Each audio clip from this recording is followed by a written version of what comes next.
الحمد لله وحده والصلاة والسلام على من لا نبي بعده أما بعد. قال الله تبارك وتعالى في القرآن الكريم والفرقان الحميد: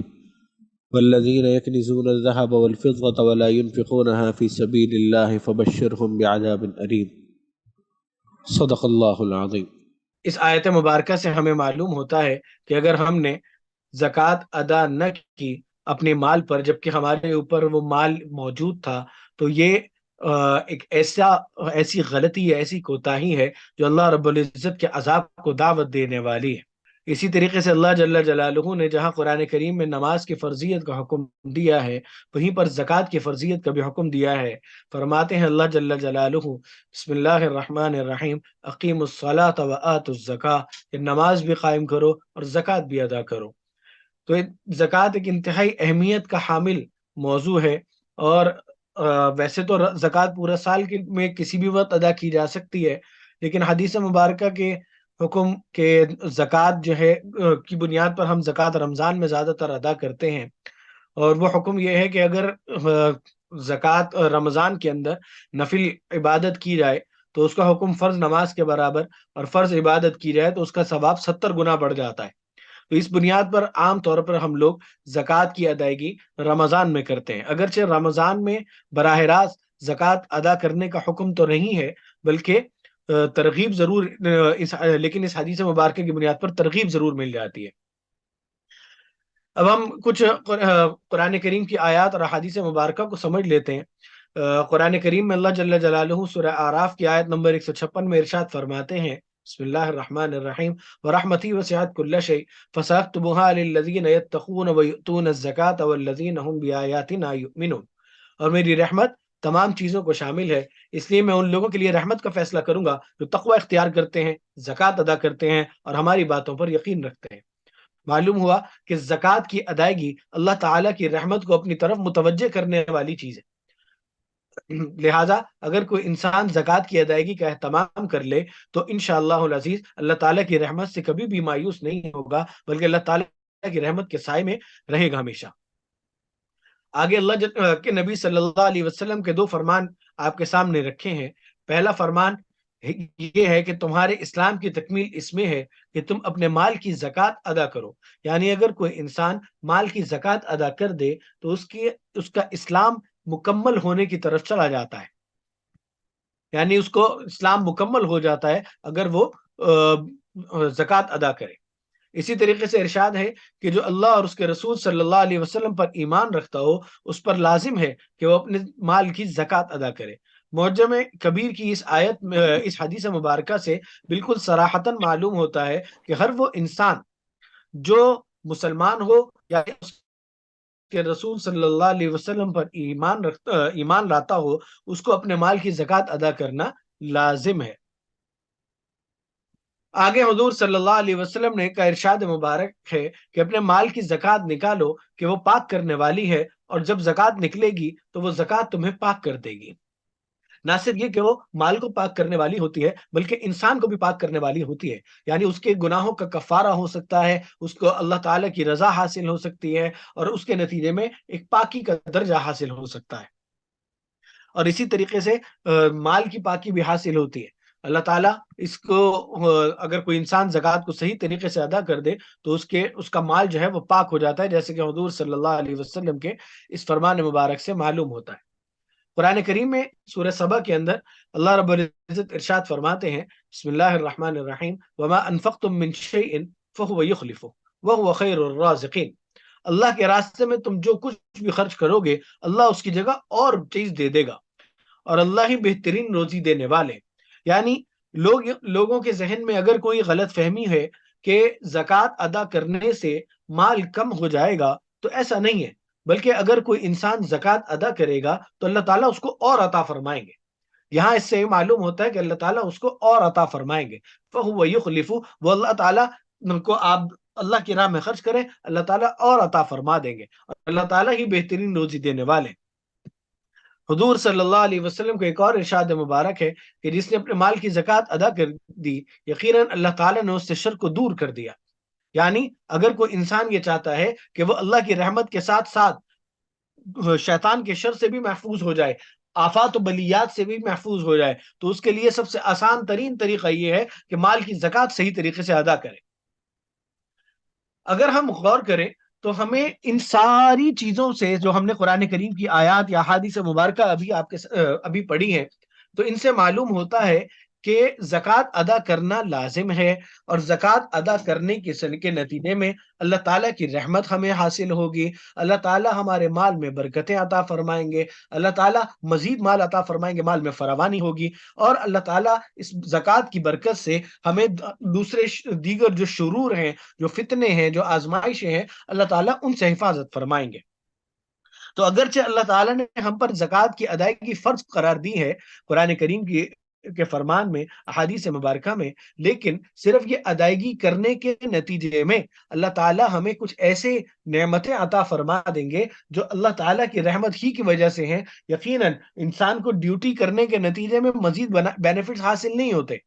وہ بینیفٹس اگر حاصل ہوتے ہیں تو وہ اپنے رب کی طرف سے رحمت کی بنیاد پر ہیں، اور ان میں سے ایک یہ ہے کہ اللہ تعالیٰ کی رحمت میں متوجہ ہوتی ہے، دوسرے یہ ہے کہ اللہ تعالیٰ برکت عطا فرماتے ہیں، تیسرے یہ ہے کہ اللہ تعالیٰ رزق میں فراوانی عطا فرماتے ہیں، اور چوتھا ہم نے یہ پڑھا کہ اللہ تعالیٰ شرور سے حفاظت فرماتے ہیں۔ اب ہمیں یہ تو سمجھ میں آ گیا کہ زکوٰۃ کی ادائیگی ایک انتہائی اہمیت کی حامل چیز ہے، لیکن سوال پیدا ہوتا ہے کہ زکوٰۃ دے گا کون؟ تو اس کے بارے میں ہم ایک ضابطہ سمجھ لیں کہ زکوٰۃ کس پر فرض ہے۔ زکوٰۃ فرض ہے ہر مرد پر، ہر عورت پر، جس کے اندر یہ 4 شرائط پائی جائیں۔ نمبر 1، وہ مرد یا عورت مسلمان ہو۔ نمبر 2، وہ مرد یا عورت بالغ ہو۔ نمبر 3، وہ عاقل سمجھدار ہو،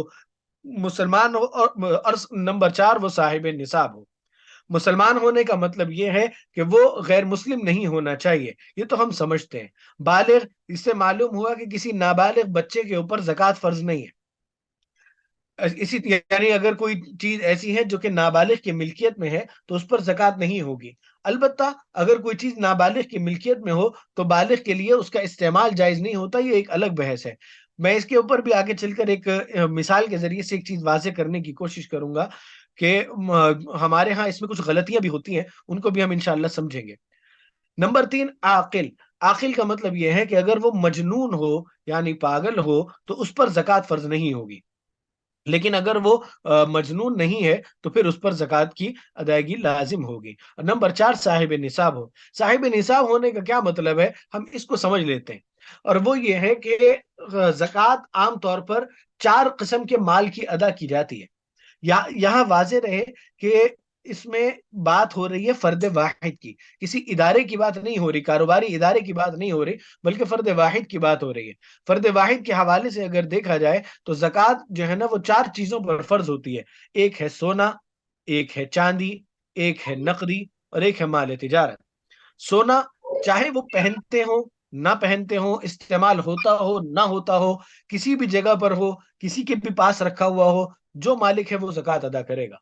اسی طریقے سے چاندی استعمال ہوتی ہے یا نہیں ہوتی، میرے پاس موجود ہے یا نہیں ہے، اگر میں مالک ہوں تو مجھے اس پر زکوٰۃ ادا کرنی ہے۔ اسی طریقے سے نقدی، نقدی میں بھی کسی بھی ملک کی کرنسی ہو یا کوئی بھی چیز ایسی ہو جو نقدی میں تبدیل ہو جاتی ہے فوری طور پر، جیسے کہ ہمارے ہاں پاکستان کے اندر بانڈز رائج ہیں، یا کچھ قومی بچت وغیرہ کے یا دیگر مختلف اداروں کے سرٹیفکیٹس رائج ہیں، تو یہ سب جو ہے نا یہ نقدی کی شکل بنتے ہیں۔ اسی طریقے سے دیگر ممالک کی کرنسی ہے، جیسے کہ کوئی سعودی ریال ہے، یا امریکن ڈالر ہے، یا برٹش پاؤنڈ ہے، یا پاکستانی روپے ہیں، تو سب کے سب نقدی کے اندر شامل ہے۔ اسی طریقے سے مال تجارت، مال تجارت کا ویسے تو مطلب یہ ہوتا ہے کہ کوئی انسان کاروبار کی کوئی چیز خرید لے، اور اس کے پاس کوئی چیز ہو جو اس نے کاروبار کے لیے رکھی ہو، لیکن ہمارے ہاں اس کے کو سمجھنے میں تھوڑی سی کنفیوژن ہو جاتی ہے۔ اس کو سمجھ لینا یہاں بہتر ہے۔ ایک تو وہ ہوتا ہے جو کوئی شخص کاروبار کر رہا ہوتا ہے اور اس کا کاروبار مال تجارت ہوتا ہے، لیکن بسا اوقات کوئی فرد ہوتا ہے، وہ کوئی چیز خریدتا ہے اس لیے کہ میں نے اس کو بیچنا ہے،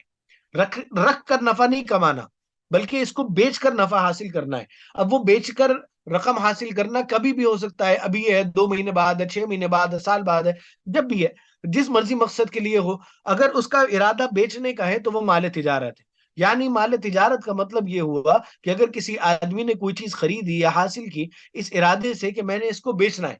اور ابھی بھی ارادہ یہی ہے کہ اس کو بیچنا ہے، رکھنے کا ارادہ نہیں ہے بلکہ بیچنے کا ارادہ ہے، تو ایسی صورت میں یہ مال تجارت بن جائے گا۔ جیسے کہ ہمارے ہاں کچھ لوگ پلاٹ خرید لیتے ہیں اور خریدتے ہوئے یہ ارادہ ہوتا ہے کہ ہم اس کو بیچیں گے، اور ارادہ ابھی بھی یہی ہوتا ہے کہ اس کو بیچنا ہے، اگرچہ بیچنا ابھی نہیں ہے، اگلے سال بیچیں گے یا 2 سال بعد بیچیں گے یا ریٹ بڑھنے پر بیچیں گے، تو وہ بھی شرعاً مال تجارت بنے گا اور اس کے اوپر بھی زکوٰۃ ادا کرنی ہوگی۔ تو زکوٰۃ صرف 4 چیزوں پر ادا کی جاتی ہے: سونا، چاندی، نقدی اور مال تجارت۔ لیکن اب ان 4 چیزوں پر جب ہم زکوٰۃ ادا کریں گے تو کتنی زکوٰۃ ادا کریں گے، اس کے لیے بھی سمجھ لیجئے، یہاں پر بھی ہم یہ سمجھتے ہیں کہ زکوٰۃ جو ہے نا وہ 7.5 تولہ سونا پر ہوتی ہے۔ تو اس کے اندر ضابطہ یہ ہے کہ اگر کسی آدمی کی ملکیت میں صرف سونا ہو، اس کے علاوہ چاندی، نقدی یا مال تجارت میں سے کچھ بھی نہ ہو، تو پھر تو اس میں واقعتاً سونے کے نصاب کا اعتبار ہوگا، اور اگر اس کے پاس 7.5 تولہ سونا یا اس سے زائد مال سونا موجود ہو اور اس پر سال بھی گزر چکا ہو، تو وہ اپنے مکمل سونے کی زکوٰۃ ادا کرے گا۔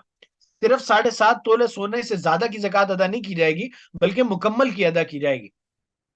تو اگر آپ دیکھیں تو یہ الٹی جانب یعنی الٹے ہاتھ کی طرف ہم نے سونے کے نصاب میں 2 چیزیں لکھی ہیں، ایک تولے کے اعتبار سے 7.5 تولہ اور ایک گرام کے اعتبار سے جو تقریباً 87.48 گرام بنتا ہے۔ تو دونوں میں سے اگر کسی کے پاس سونا اتنی مالیت یا اتنا مقدار کا موجود ہو تو اس کے اوپر جو ہے نا وہ زکوٰۃ فرض ہوگی اور اس کو کل سونے پر زکوٰۃ دینی ہوگی۔ ایسا نہیں ہوگا کہ اگر کسی کے پاس مثال کے طور پہ 10 تولے سونا ہے تو وہ صرف 7.5 تولے سونا سے زائد یعنی 2.5 تولے کی زکوٰۃ ادا کرے، بلکہ اس کو پورے 10 تولے ہی کی زکوٰۃ ادا کرنی ہوگی، بشرطے کہ اس کے پاس سونے کے علاوہ چاندی، نقدی اور مال تجارت میں سے کچھ بھی نہ ہو۔ لیکن اگر کسی کی ملکیت میں خالی چاندی ہو یا خالی نقدی ہو یا خالی مال تجارت ہو، یا سونا، چاندی اور نقدی اور مال تجارت میں سے چاروں کو جمع کر کے تھوڑے تھوڑے سب موجود ہوں، یا ان میں سے کوئی سے 2-3 اموال زکوٰۃ موجود ہوں، مثال کے طور پہ سونا موجود ہے، ساتھ نقدی موجود ہے، سونے کے ساتھ 100 روپے موجود ہیں۔ عام طور پر ایسا ہوتا ہے ہمارے یہاں کہ جن لوگوں کے پاس سونا ہوتا ہے ان کے پاس 10 20 50 100 روپے کچھ نہ کچھ نقدی کی شکل میں موجود ہوتے ہیں۔ تو اگر کسی کے پاس ایسی صورتحال موجود ہو تو اس کے اوپر جو زکوٰۃ کا نصاب ہوگا وہ سونے والا یعنی 7.5 تولے سونے کا نہیں ہوگا بلکہ چاندی والا یعنی 52.5 تولے چاندی کا ہوگا۔ 52.5 تولے چاندی کا جو وزن ہے وہ گرام کے اعتبار سے 612.36 جو ہے نا وہ گرام کا وزن بنتا ہے۔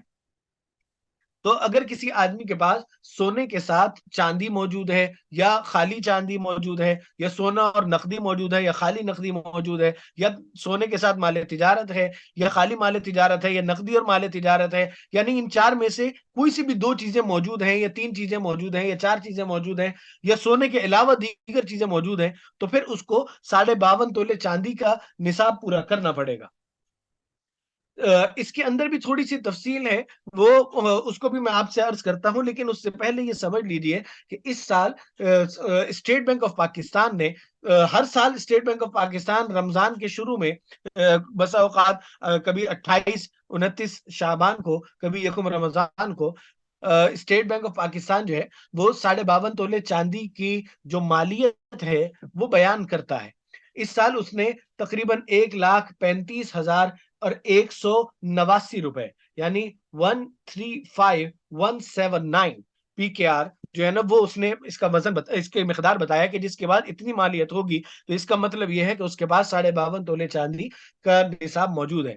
اس کا نتیجہ یہ نکلتا ہے کہ اگر کسی آدمی کے پاس آج کے دن میں 1 تولہ سونا اور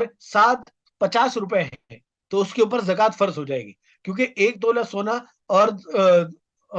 10 روپے جب دونوں ملیں گے تو اس کے اوپر جو نصاب ہوگا وہ چاندی کا جو ہے نا وہ لاگو ہوگا، اس پر سونے کا نصاب لاگو نہیں ہوگا۔ اور چاندی کا نصاب لاگو ہونے چونکہ 1,35,189 روپے 179 روپے جو ہے نا وہ اس کے ہونے چاہیے، اور 1 تولے سونے کی اپنی مالیت ہی تقریباً 2 لاکھ روپے کے قریب ہوئے تو اس کے اوپر زکوٰۃ فرض ہو جائے گی۔ لیکن اس میں ایک شیخ ہم نے پیچھے پڑھی تھی ابھی سونے کے اندر کہ اس پر سال بھی گزر جائے، یہ آخر سے دوسری لائن میں یہ بات لکھی ہوئی ہے۔ تو سال گزرنے کا کیا مطلب ہے، ہم اس کو بھی سمجھ لیتے ہیں، اور وہ یہ ہے کہ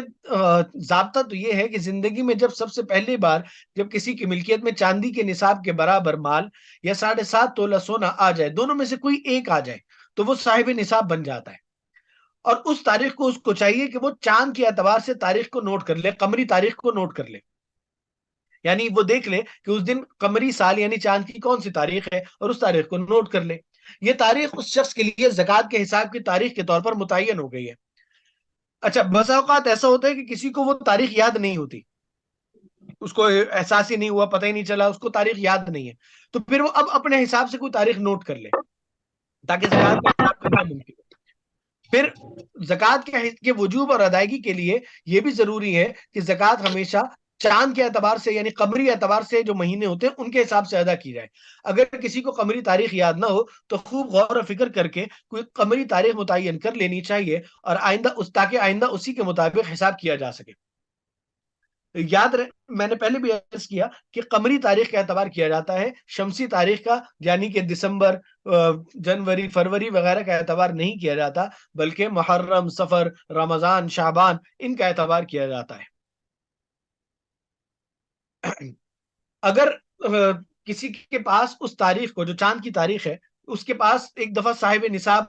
ہو گیا، وہ اس کے بعد 52.5 تولے چاندی کی مالیت آ گئی اور اس نے وہ تاریخ نوٹ کر لی۔ اب اگلے سال جب وہ اس تاریخ کو حساب کرنے بیٹھا تو اس کو معلوم ہوا کہ اگلے سال ٹھیک اسی تاریخ میں اس نے اپنے جب مال کا حساب کیا تو دیکھا کہ اگر اس کا یہ مال صاحب نصاب اس کا بن رہا ہے، یعنی 52.5 تولے چاندی کی مالیت ہے، اس سے زیادہ بن رہا ہے، تو اسے کل مال کا 2.5% یعنی 2.5% زکوٰۃ ادا کرنی ہوگی۔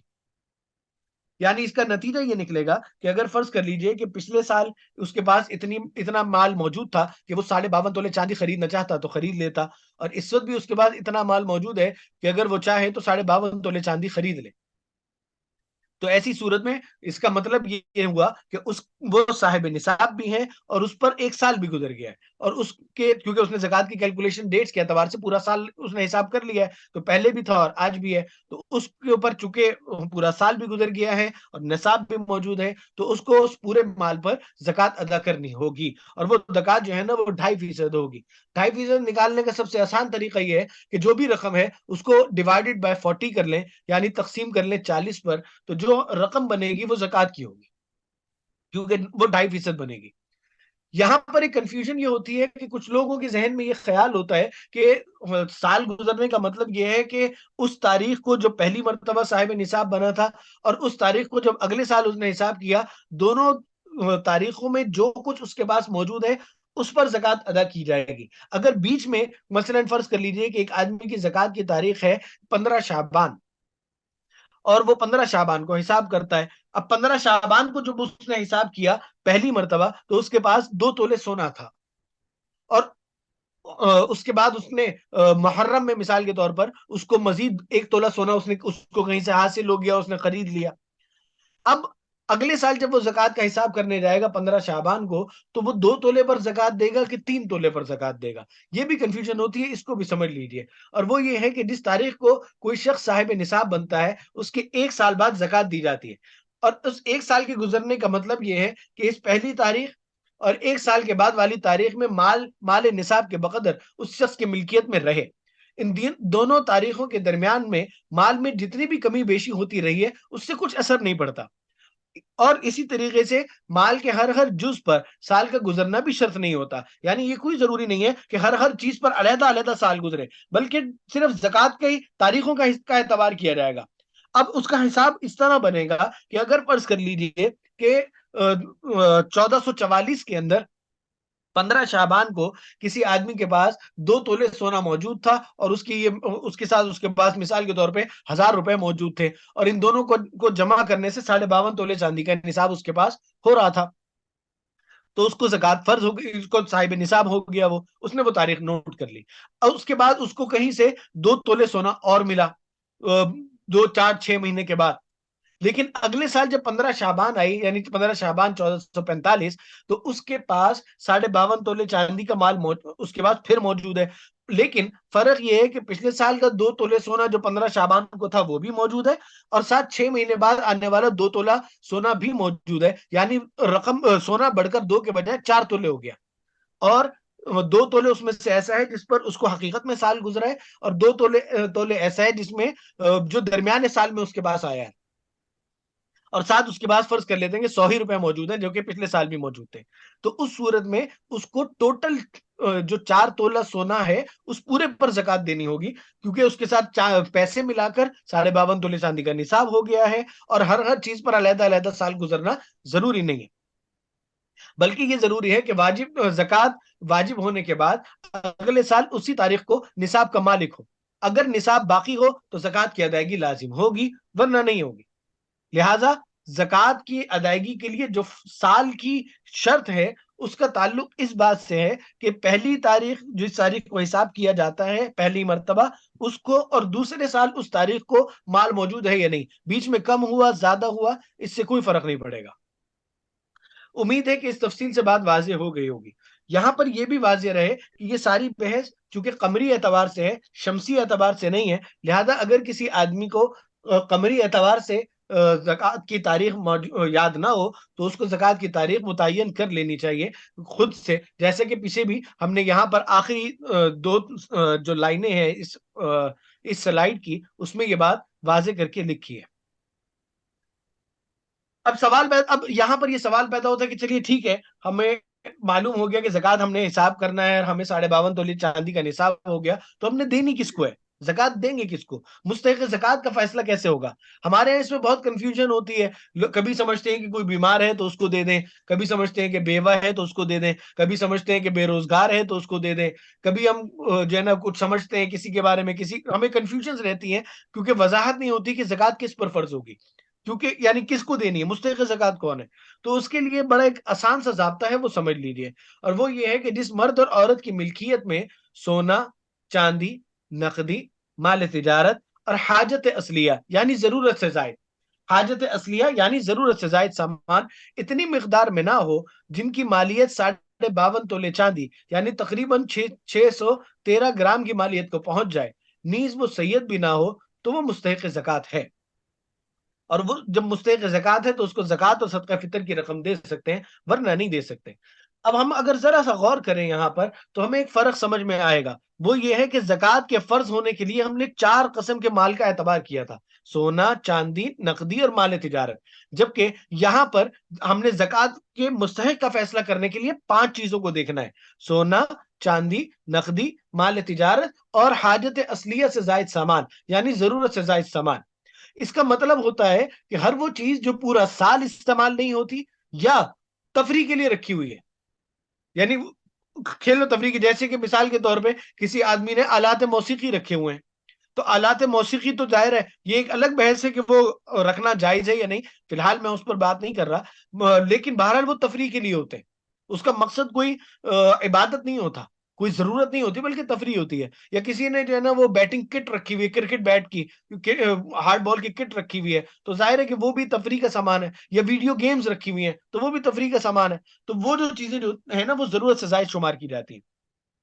اسی طریقے سے اگر کوئی چیز ایسی ہے جیسے کہ پلاٹ لے رکھا ہے کہ جب پیسے ہوں گے تو پھر میں اس کے اوپر تعمیر کروں گا، ابھی وہ تعمیر نہیں ہو رہا، اس کو استعمال بھی نہیں کر رہے، نہ اس پر واک ہوتی ہے، نہ اس پر کوئی کاشت ہوتی ہے، نہ کوئی تعمیر ہو رہی ہے، بس ویسے ہی رکھا ہوا ہے، تو اس صورت میں بھی یہ ضرورت سے زائد ہے۔ تو ایسے شخص کے اوپر بھی اگر اس کا ان سب چیزوں کو جمع کر کے، 5 چیزوں کو جمع کر کے 52.5 تولے چاندی کی مالیت ہو جائے تو پھر اس کو آپ زکوٰۃ ادا نہیں کر سکتے۔ اب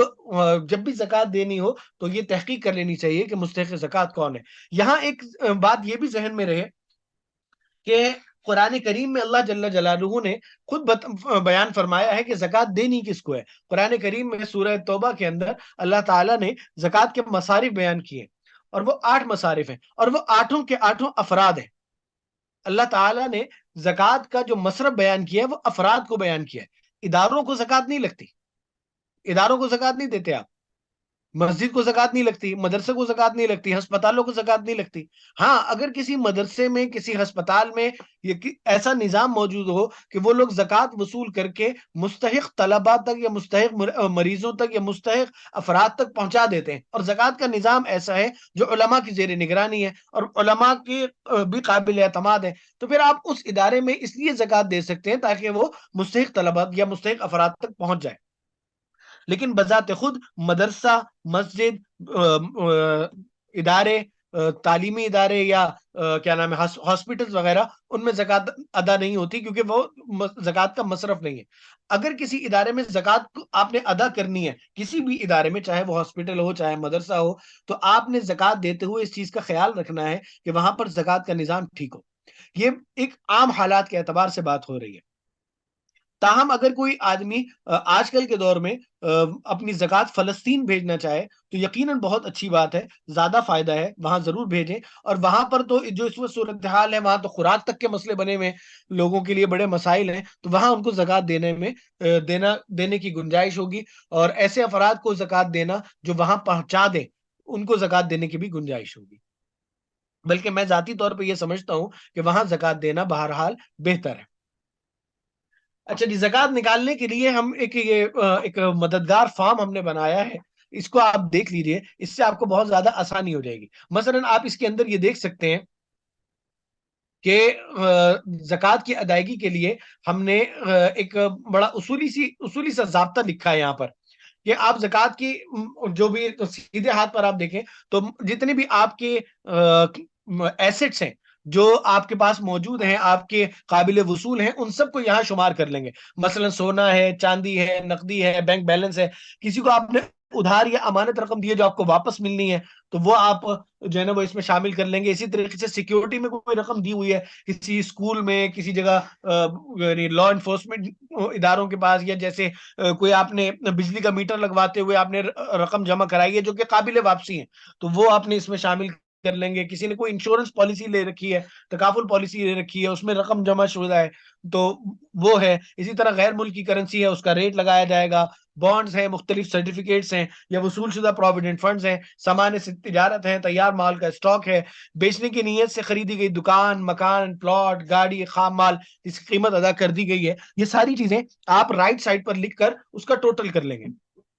پھر اس میں سے آپ جو ہے نا وہ اس میں سے کچھ ذمہ داریاں ہیں جس کو منہا کر سکتے ہیں۔ اس میں لیا ہوا قرضہ، یہاں پر یہ بھی واضح رہے کہ یہ جو لیا ہوا قرضہ ہوتا ہے یہ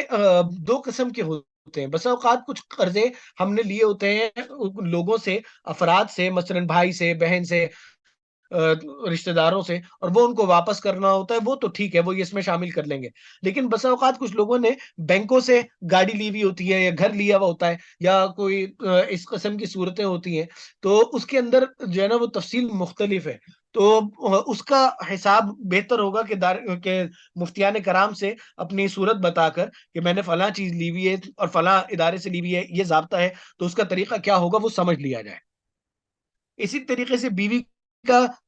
ایسا مہر جو ابھی ادا نہیں کیا، شوہر کے ذمہ واجب ہے ادا کرنا، تو وہ بھی اس کو منہا کر سکتا ہے۔ اسی طرح جو بجلی کا بل آ گیا ہے وہ ادا کرنا ہے، گیس کا بل آ چکا ہے وہ ادا کرنا ہے، پانی، ٹیلی فون کا بل ہے جو آپ نے ادا کرنا ہے، تو وہ آپ اس کی رقم منہا کر لیں۔ اسی طریقے سے اگر مکان کا کوئی واجب الادا کرایہ ہے جو آپ کے ذمہ واجب ہو چکا ہے، ڈیو ہو چکا ہے، اسی طریقے سے دکان آپ نے لے رکھی ہے کرائے پر اور آپ نے اس کو اگر ادا کرنا ہے کرایہ، گودام لے رکھا ہے اس کا کرایہ ادا کرنا ہے، تو وہ آپ منہا کر سکتے ہیں۔ اسی طریقے سے کوئی اور واجب الادا اخراجات ہیں، اسکول کی فیس بچوں کی ڈیو ہو چکی ہے، آپ نے ادا کرنی ہے، یا کوئی اور کسی بھی قسم کے اخراجات جو کہ آپ کے ذمہ ڈیو ہو چکے ہیں، آپ کو ادا کرنے ہی کرنے ہیں، تو وہ آپ ادا کر سکتے ہیں۔ مثلا ملازمین کی تنخواہیں ہیں،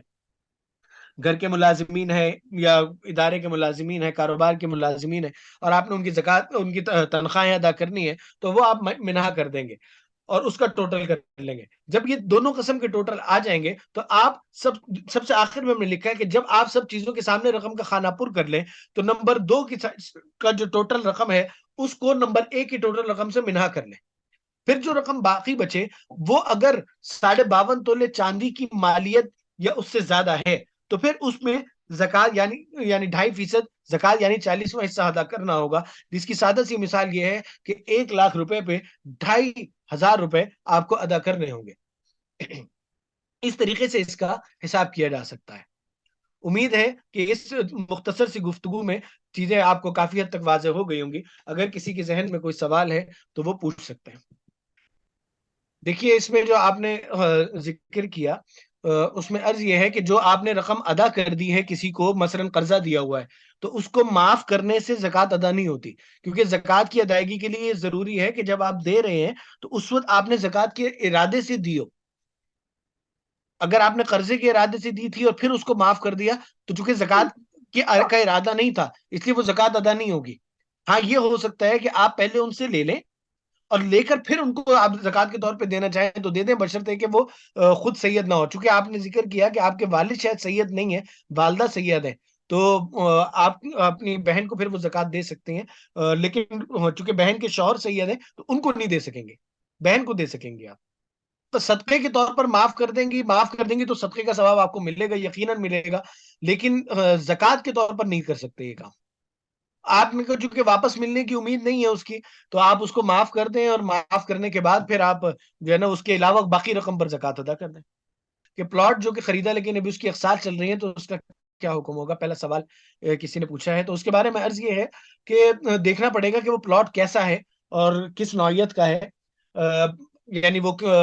بیچنے کے لیے خریدا تھا یا نہیں خریدا تھا۔ اگر تو وہ بیچنے کے لیے خریدا تھا تو پھر اس پلاٹ کی مالیت پر زکوٰۃ ہوگی، اور اگر بیچنے کے لیے نہیں خریدا تو اس کی مالیت پر زکوٰۃ نہیں ہوگی۔ یہ تو پلاٹ کا حکم ہے۔ دوسری طرف جو اقساط چل رہی ہیں ان کا کیا حکم ہے، تو اس کے بارے میں عرض یہ ہے کہ وہ اقساط آپ اپنے جو حساب ہے اس میں سے 1 سال کی قسطوں کو منہا کر سکتے ہیں اس میں سے، جیسے کہ پہلے بھی عرض کیا تھا میں نے۔ دوسرا سوال کیا ہے کہ انشورنس کا کیا حکم ہے، کہ انشورنس جائز ہے، تو اس کے بارے میں عرض یہ ہے کہ انشورنس تو جائز نہیں ہے، البتہ اس کا ایک متبادل ہے تکافل، تو تکافل جائز ہے لیکن انشورنس جائز نہیں ہے۔ ایک سوال کسی نے پوچھا ہوا ہے کہ مفتی صاحب میں 6 شوال کو صاحب نصاب ہوئی، میرے پاس سونا بھی ہے اور چاندی کے ٹاپس بھی، اور اس کے اوپر پیسے بھی اور قرضہ بھی دیا ہوا ہے، تو میں پیسوں کا اعتبار کر کے زکوٰۃ دوں؟ جی آپ ٹوٹل کو چیک کر لیں کہ آپ کا یہ جو ٹوٹل ہے، یعنی سونا بھی، چاندی بھی، کیش بھی، یہ سب، اور جو آپ نے قرضہ دیا ہوا ہے جو کہ واپس ملنے کی آپ کو امید ہے، تو اس کو بھی آپ شامل کر لیں اور دیکھیں کہ یہ سب جمع کر کے 52.5 چاندی کی مالیت بن رہی ہے کہ نہیں۔ اگر بن رہی ہے تو پھر آپ 6 شوال کو، اگر آپ کو بن رہی ہو، آپ کے پاس اتنی مالیت ہو کہ 52.5 چاندی کا نصاب ہو جائے، تو پھر آپ اس پر زکوٰۃ ادا کریں گے۔ اچھا، اسی طریقے سے سوال ہے کہ سونے کی قیمت خرید پر زکوٰۃ ادا کرنی ہے قیمت فروخت پر، تو اس کے بارے میں عرض یہ ہے کہ قیمت فروخت پر زکوٰۃ ادا کی جاتی ہے، قیمت خرید پر نہیں ادا کی جاتی، بلکہ جو بھی آپ نے یعنی آپ کے پاس سونا یا چاندی ہے یا مال تجارت ہے یا پلاٹ ہے، تو اس میں آپ یہ دیکھتے ہیں کہ اگر میں آج اس کو بیچ دوں تو کتنے کا بکے گا، تو جتنے کا بکے گا اس کے اوپر زکوٰۃ ادا کی جائے گی۔ اور سونے کے اندر یہ بھی واضح رہے کہ ہمارے ہاں عام طور پر جو سونا ہوتا ہے نا، یعنی سونے کے سیٹ ہوتے ہیں یا کوئی چوڑیاں ہوتی ہیں یا ہار ہوتا ہے، تو اس کے اندر خالی کبھی تو سونے کا خالی سیٹ ہوتا ہے، یعنی اس میں خالص سونا ہوتا ہے، کبھی اس کے ساتھ نگ وغیرہ بھی ہوتے ہیں، تو نگ وغیرہ پر نہیں ہوتی ہے زکوٰۃ، تو صرف سونے پر ہوتی ہے۔ تو اس میں صحیح بہترین طریقہ یہ ہوتا ہے کہ اس کا وزن کروا لیں کہ سونا کتنا ہے، یا جب بن رہا تھا، خریدا تھا، تو اس وقت اس کا وزن نوٹ کر لیں، اور ہر سال اتنے وزن کی قیمت فروخت لگا کر اس پر زکوٰۃ ادا کر دیں۔ لیکن یہ اس آدمی کے لیے جس کو کہ استعمال کرتا ہے۔ اگر کسی کا کاروبار ہے، سنار ہے کوئی، اور اس کا کاروبار ہے سونے کا، تو اس کو تو پھر پورے کے پورے سیٹ پر زکوٰۃ دینی ہوگی جس میں نگ بھی شامل ہے۔ ایک سوال کیا گیا ہے کہ میرے والد نے مجھے ایک پلاٹ تحفہ دیا تھا، اس کا بھی بتا دیں۔ یعنی جی اس کے ساتھ پلاٹ بھی ہے، اس کی قیمت 2.5 لاکھ سے زیادہ نہیں ہے۔ مجھے یہ بات، جو پلاٹ تحفے میں ملا تھا وہ تو چونکہ آپ کا میرا خیال ہے کہ بیچنے کا ارادہ نہیں ہوگا، تو آپ کو جب آپ کو ملا تھا اس کو بیچنے کے ارادے سے نہیں ملا تھا، تو اس لیے اس پر تو زکوٰۃ بظاہر نہیں ہوگی۔ اور دوسری جو بات ہے، جو اس کے ساتھ پلاٹ بھی ہے لیکن اس کی قیمت 2.5 لاکھ سے زیادہ نہیں ہے، میں اس کو سمجھ نہیں سکا کہ اس کا تعلق کیا ہے، کس بات سے متعلق ہے یہ۔ اگر تو یہ پچھلے سوال سے متعلق ہے پیسوں کے اعتبار سے، تو چونکہ 2.5 لاکھ کی مالیت جو ہے نا وہ بہرحال اتنی ہے کہ وہ 52.5 چاندی آ سکتی ہے، تو اس لیے اس پر بھی زکوٰۃ ہوگی آپ پر۔ مال تجارت میں بھی جیسے کہ میں نے سونے چاندی کا مال تجارت کا پہلے عرض کیا کہ قیمت فروخت پر زکوٰۃ ہوتی ہے، قیمت فریق پر قیمت خرید پر زکوٰۃ نہیں ہوتی۔ کسی نے سوال پوچھا ہوا ہے کہ ڈائمنڈ پر زکوٰۃ نکلے گی یا نہیں، تو اس کے بارے میں عرض یہ ہے کہ ڈائمنڈ اگر کاروبار کی نیت سے خریدے گئے ہیں تو پھر تو زکوٰۃ اس پر ہوگی، لیکن اگر یہ یعنی ڈائمنڈ جو ہے نا وہ بیچنے کے ارادے سے نہیں تھے، بلکہ کسی نے ڈائمنڈ کی کوئی اس کے پاس زیور موجود ہے جو وہ استعمال کرتا ہے، تو اس پر زکوٰۃ نہیں ہوگی، کیونکہ زکوٰۃ 4 چیزوں پر ہوتی ہے: سونا، چاندی، نقدی اور مال تجارت۔ اچھا، یہ جو آپ نے ابھی کسی نے وضاحت کی ہے کہ میرے پلاٹ والا سوال 6 شوال والے سوال کا حصہ، جی ٹھیک ہے، میں نے پہلے عرض کیا کہ اگر یہ جو ہے نا وہ خریدا تھا آپ نے اور بیچنے کے ارادے سے ہے تو پھر اس پر زکوٰۃ ہوگی، لیکن اگر خریدا نہیں تھا، یہ گفٹ والا ہے، تو پھر اس پر زکوٰۃ ادا نہیں کرنی ہوگی۔ کسی نے پوچھا ہے کہ مفتی صاحب اگر کسی کے پاس صرف زمین ہو، باقی کوئی بھی 4 اقسام میں سے مال نہ ہو، تو اس کو بھی زکوٰۃ دی جا سکتی ہے؟ جیسے گھروں میں لوگ کام کرتے ہیں، انہوں نے دور دراز پسماندہ علاقوں میں زمین خریدی ہوتی ہے، لیکن شہری زندگی میں ان کے پاس کچھ نہیں ہوتا۔ اگر ان کے پاس وہ جو دور دراز پسماندہ علاقوں میں یا گاؤں دیہات میں ان کے پاس جو زمین ہے، وہ زمین ایسی ہے کہ جو کہ ویسے ہی رکھی ہوئی ہے، یعنی اس پر وہ کچھ کاشت بھی نہیں کرتے، کوئی فصل بھی نہیں آتی، کچھ بھی نہیں ہے، تو پھر تو اس کی ویلیو لگائی جائے گی، اور اس کی ویلیو کو دیکھ کر فیصلہ کیا جائے گا، اور اس کی ویلیو اگر آج کے دن میں 1,35,189 روپے اور ضابطے کے اعتبار سے 52.5 تولے چاندی کی مالیت سے زیادہ ہوگی، تو پھر ان کو زکوٰۃ نہیں دے سکیں گے۔ لیکن اگر وہ زیر استعمال ہے، مثلا کوئی رہتا ہے وہاں پر، یا انہوں نے کرائے پہ دے رکھی ہے، یا اس پر وہ فصل اگاتے ہیں، تو پھر اس کا حکم تبدیل ہو جائے گا، پھر اس کو اس میں شمار نہیں کیا جائے گا، بلکہ پھر وہ استعمالی زمین شمار کی جائے گی۔ بظاہر حضرت کوئی سوال نہیں ہے، تو حضرت میں آپ کا بہت بہت شکریہ ادا کرتا ہوں کہ آپ نے ہمارے لیے اپنے قیمتی وقت میں سے وقت نکالا۔ جزاکم اللہ خیرہ، اللہ تعالیٰ آپ کو ڈھیروں خوشیاں عطا فرمائے، اللہ تعالیٰ ہر قسم کی آسانی فرمائے۔ جزاک اللہ خیرہ حضرت۔ بارک اللہ، جزاکم اللہ۔ السلام علیکم ورحمۃ اللہ وبرکاتہ۔ وعلیکم السلام ورحمۃ اللہ۔ چلیں جی، جزاکم اللہ خیرہ، اللہ تعالیٰ آپ سب کو خوش رکھے، اللہ تعالیٰ آپ سب کے گھروں میں رحمتیں برکتیں عطا فرمائے۔ جزاکم اللہ خیرہ۔ رمضان کی بابرکت ساعتیں ہیں۔ اب ہماری جو سیرت کی کلاس ہے وہ عید الفطر کے بعد انشاءاللہ ہوگی، اور اس کا بھی پہلے سے آپ کو اطلاع دے دی جائے گی، اور اب اتوار والے دن یا ہفتے والے دن ہماری کوئی کلاس نہیں ہوگی۔ جزاکم اللہ خیرہ، رمضان کے مہینے میں۔ السلام علیکم ورحمۃ اللہ وبرکاتہ۔